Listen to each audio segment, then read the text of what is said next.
Good morning, everyone, and welcome back to my channel. My name is Kaitlyn. If you've been following me along, today is day 13 post-ovulation from my third IUI on my journey to becoming a single mom by choice. So I've actually done 4 IUI cycles. I had one that was canceled, and so this is my third, and today is day 13. I had a great call with my doctor yesterday, and I'm feeling a little bit better, and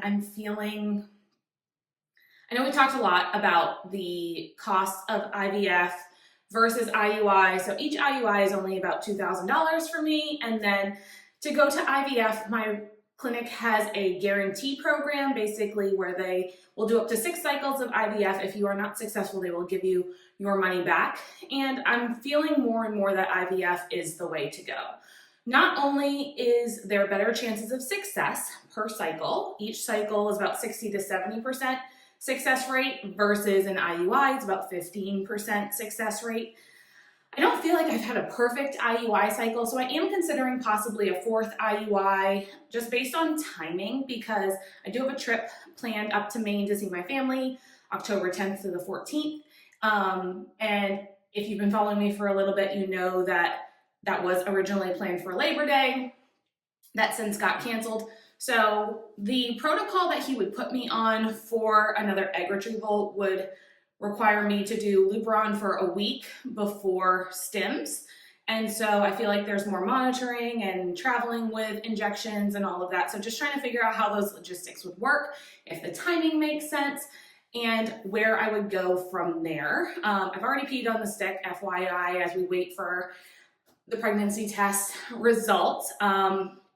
I'm not super hopeful that I'm going to see a positive today. I know that some people have seen a positive on day 13, but fingers crossed.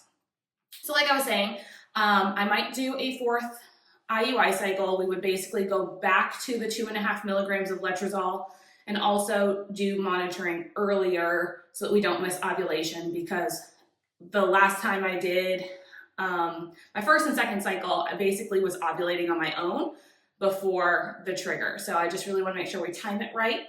So that's an option, or I would jump right into that guarantee program. It is a lot of money.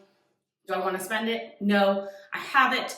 So it's not the end of the world. I also plan to reach out to HR early this week to see if there's any talk of IVF or fertility treatments being covered in our insurance next year, just before I jump in and spend $30,000, and then to find out it may be covered, or at least part of it may be covered. So that's kind of where I'm at right now. I am going down to DC today to have coffee with our Single Moms by Choice group in the DMV. So there are girls from Maryland, Virginia, DC that we're all getting together and having coffee. It's great to just connect with people who are going through something very similar as well. They're also sweet, and we're all at different stages. One of my friends is doing her transfer here in a few weeks.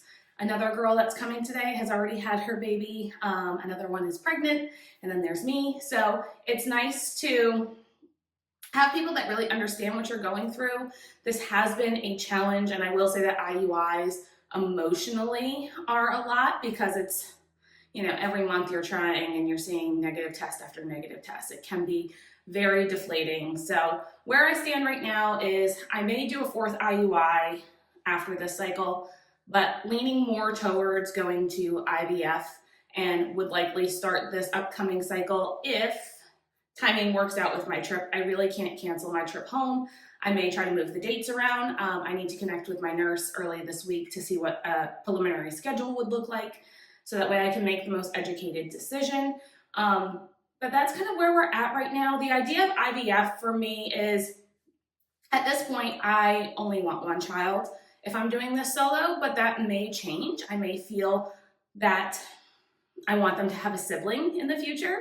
And so going through IVF, I may be able to have a few embryos banked for the future and not have to do this whole roller coaster next time. And I'd be locking in my fertility at 35 years old with embryos that are made now, versus trying to do another egg retrieval later on when I'm 38, 39, 40. So that is the benefit of IVF as well, and that's kind of where my head is at.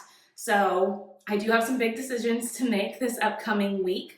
I go in for my beta on Monday, and then probably will start my next cycle later on that week, Wednesday or Thursday. So lots of big decisions to make in the next few days. And so that's why spending some time with other girls who understand what I'm going through is really helpful. And I just also cannot wait to have a glass of wine on Monday, probably after all of this, because it has been a journey. So it has been 5 minutes, and I'll post a picture as well, but that is another negative test, unfortunately.